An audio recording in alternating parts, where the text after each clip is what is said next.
Good morning students, welcome to online classes.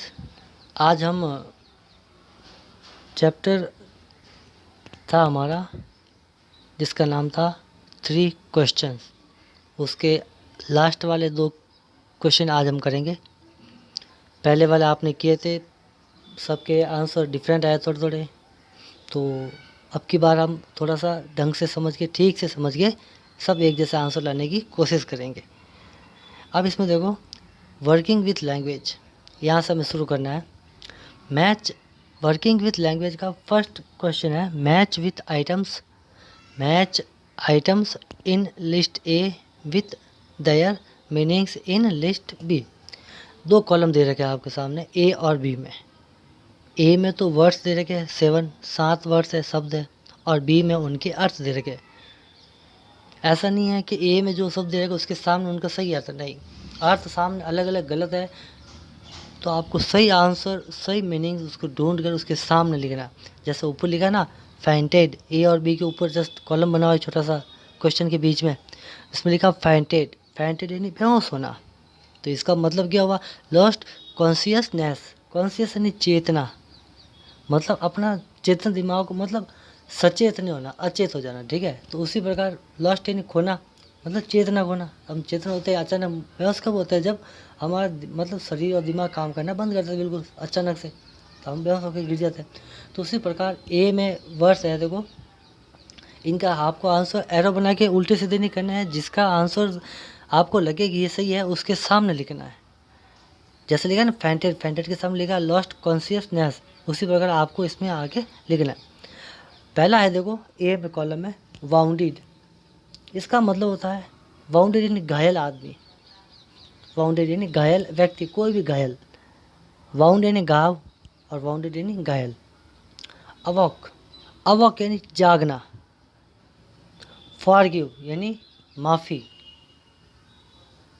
Faithful यानी विश्वास पात्र। 5वां है पीटी यानी दया। दया थी ना किसी के ऊपर, जैसे राजा को सन्यासी के ऊपर दया आई थी कि ये बेचारा बुढ़ा है कि कितना कब खोदेगा, इतनी मैं खोदता हूँ इसकी जगह पे, तो उनको दया ही, पीटी इन दया। बेड्स, बेड्स बोलते हैं क्यारिया को, छोटे छोटे गड्ढे होते हैं पौधा रोपने के लिए, उसको बोलते हैं बेड्स। रिटर्न यानी लौटाना। अब इनके सामने जो दे रखे हैं इन सब के अर्थ आपको पता हो गया। अब आपको इनको पढ़ना है और कौन सा किसका अर्थ होगा वो उसके सामने लिखना है, ठीक है। ये हुआ आपका पहला प्रश्न। आपको उस ढंग से ठीक से पढ़ना है, और राइटिंग, हैंड राइटिंग थोड़ी सुधारनी है।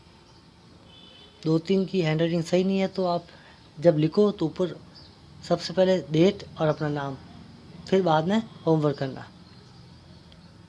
फिर दूसरा देखते अपन, each of the following sentences has 2 blanks. अब देखो इसमें दूसरे में क्या है, सेकंड क्वेश्चन में, कि कम से कम 5-6 सेंटेंस दे रखे हैं, तो हर सेंटेंस में कितनी खाली जगह है? ब्लैंक्स कितनी है? 2। मतलब हर सेंटेंस में 2 खाली जगह है, जिसमें आपको नाउन, प्रोनाउन, वर्ब कुछ भी बने, एडजेक्टिव वगैरह सब कुछ मतलब बना के भरने आपको। फिर इसमें लिखा each of the following sentences.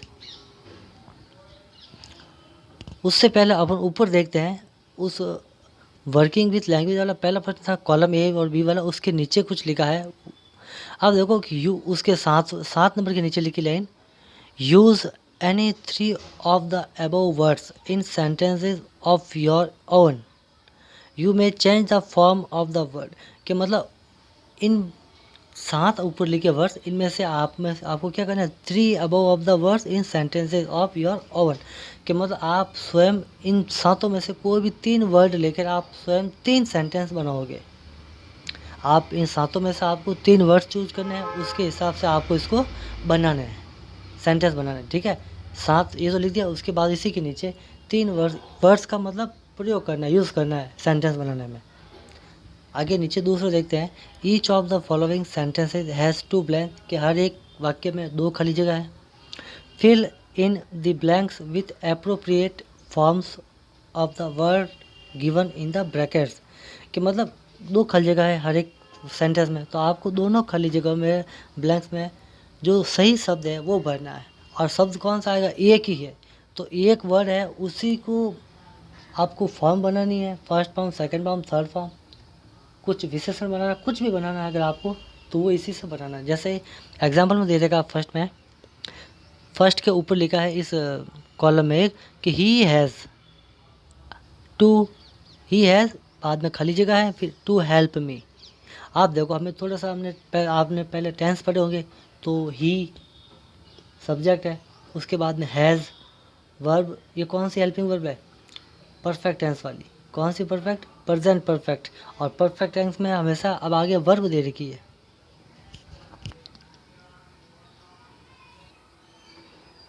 आगे वर्ब दे रखी है। अब देखो वर्ब कौन सी है? प्रॉमिस, यानी वादा करना। तो हैज़ है, तो हैज़ परफेक्ट टेंस में था, परफेक्ट टेंस में कौन सी वर्ब लगती है? Third form. तो प्रॉमिस की थर्ड फॉर्म क्या होगी? प्रॉमिस्ड। तो he has promised to help me, कि उसने मुझसे मेरी हेल्प करने के लिए वादा किया था। उसने मुझसे वादा किया कि वो मेरी हेल्प करेगा, मतलब कर दिया है, ठीक है, किया है। उसने मुझसे प्रॉमिस किया कि वो मेरी हेल्प करेगा। डू यू थिंक, कि क्या तुम सोचते हो या जानते हो, क्या तुम ये सोचते हो ही विल रिमेंबर हिज प्रॉमिस? अब देखो ही विल, अब देखो वापस कि do you think he will remember, कि क्या तुम्हें पता है कि उसको याद रहेगा? क्या याद रहेगा? His promise. अब ऊपर वाली खलदीगा में हमने प्रॉमिस्ड लिखा, वादा किया, और यहाँ पर हम लिखेंगे प्रॉमिस, यानी क्या उसको याद रहेगा उसका वादा, ठीक है, वादा करना, उसको वादा अपने याद रहेगा। तो एक वर्ड है, इसको आपको इसमें नीचे लिखा, देखो नीचे आंसर दे देगा कि he has promised to help me. Do you think he will remember his promise, कि उसने मुझसे मदद करने का वादा किया था। क्या तुम जानते हो या क्या तुम्हें लगता है कि वह आदमी अपना वादा भूलेगा? भूलेगा तो नहीं। तो ये आपको एक ही वर्ड दे रखा है, उसको दोनों में आपको सेट करके लिखना है, सही मतलब बनाना उसको। जैसे प्रॉमिस था, तो हमने इसकी थर्ड फॉर्म बनाई, फर्स्ट खाली जगह में, उसके बाद सेकंड खाली जगह में इसको ऐसे ही रखा। तो ये आपको आना चाहिए। सेकंड खाली जगह में प्रॉमिस ही क्यों आया? क्योंकि ये फ्यूचर टेंस है, विल आते ही विल आया, तो विल आया तो विल फ्यूचर टेंस है, तो फ्यूचर टेंस में हमेशा वर्ब की फर्स्ट फॉर्म ही आती है। अब आगे देखते हैं हम। पहला है द, इसके बाद में थोड़ी ब्लैंक्स है, जो खाली जगह है।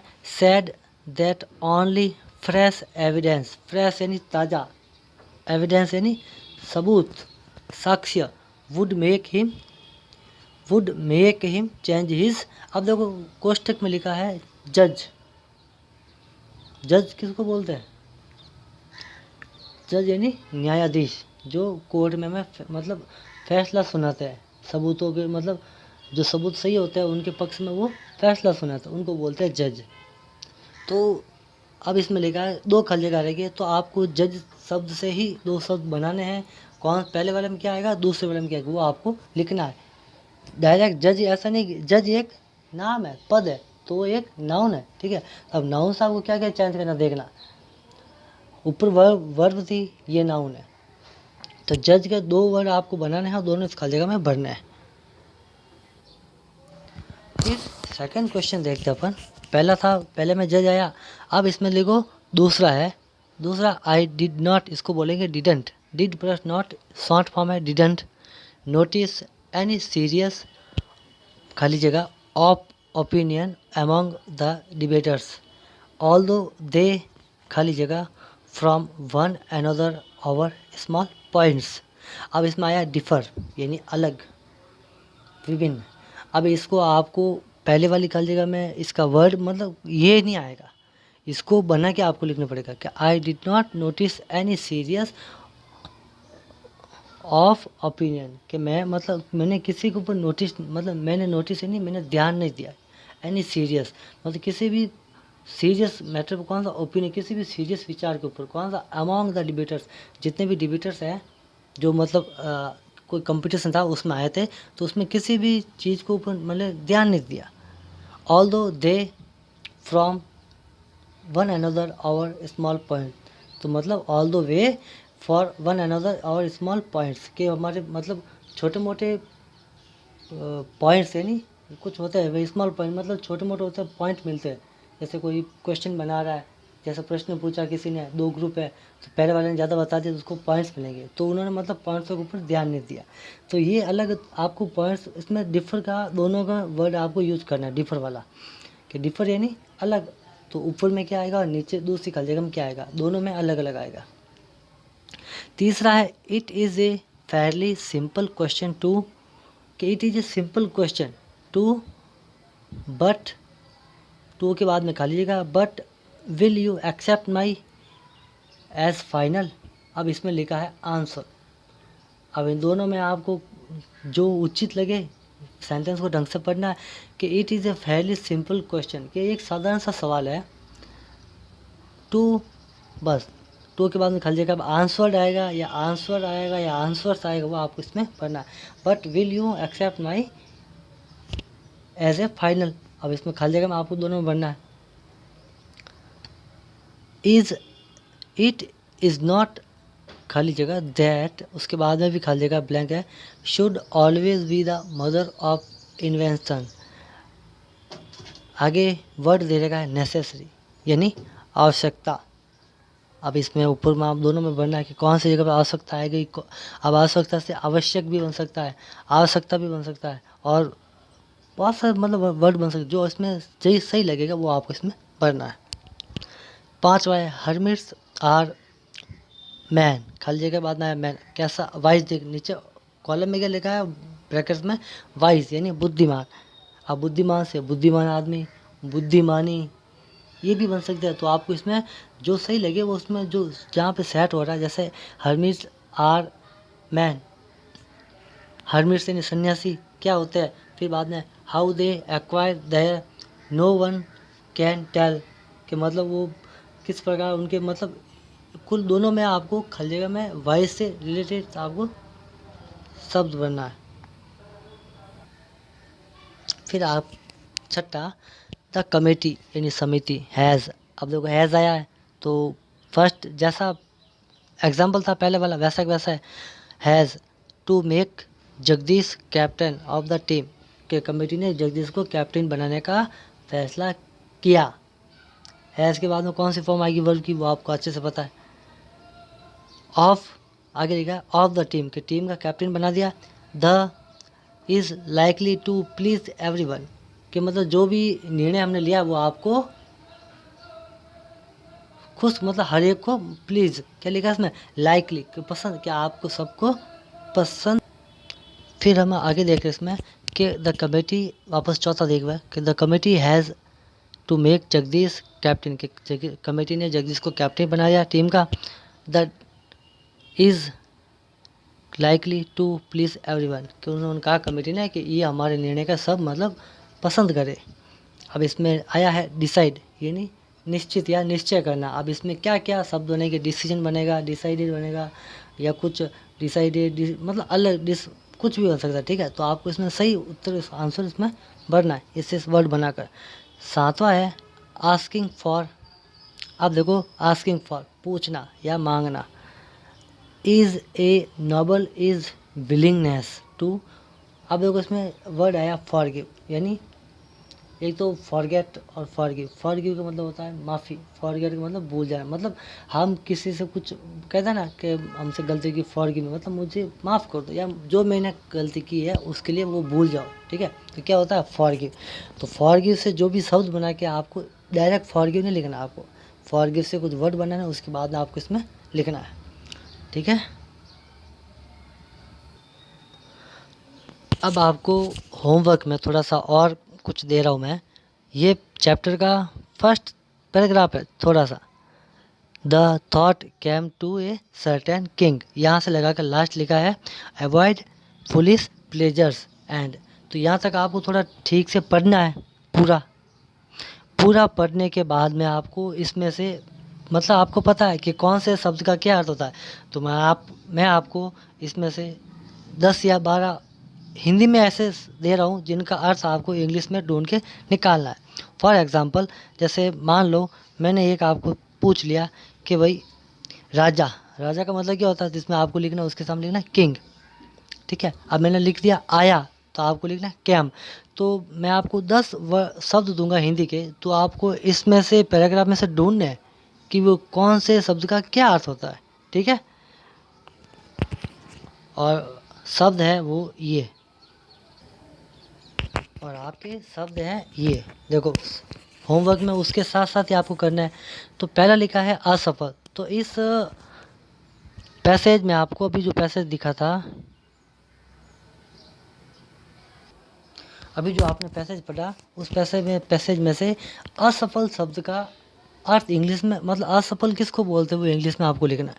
शुरू करना, इसका मतलब भी आया हुआ है। सुनना, किसी को सुनना। फिर महत्वपूर्ण, राजदूत या संदेशवाहक। साम्राज्य, बुद्धिमान, उत्तर देना, समय सारणी, सख्ती से, मूर्ख और प्रशंसा। ये इन हिंदी शब्दों का आपको इंग्लिश में लिखना है, ठीक है। और इस अभी जो आपने पैसेज पर देखा उसी पैसेज में से आपको ढूंढ के इसमें लिखना है। ये रहा आज का होमवर्क। और कोई भी प्रश्न हो जो समझ में नहीं आए, आप मैसेज करके पूछ सकते हो। पूछोगे तो आपको जो प्रॉब्लम है वो आपकी सॉल्व होगी, नहीं पूछोगे तो प्रॉब्लम सॉल्व नहीं होगी। पूछना पड़ता है, ठीक है। बेझिझक आप पूछो, आपको जो समझ में नहीं आता वो पूछो आप, ओके। अब हम नेक्स्ट चैप्टर शुरू करेंगे अगले वीडियो में।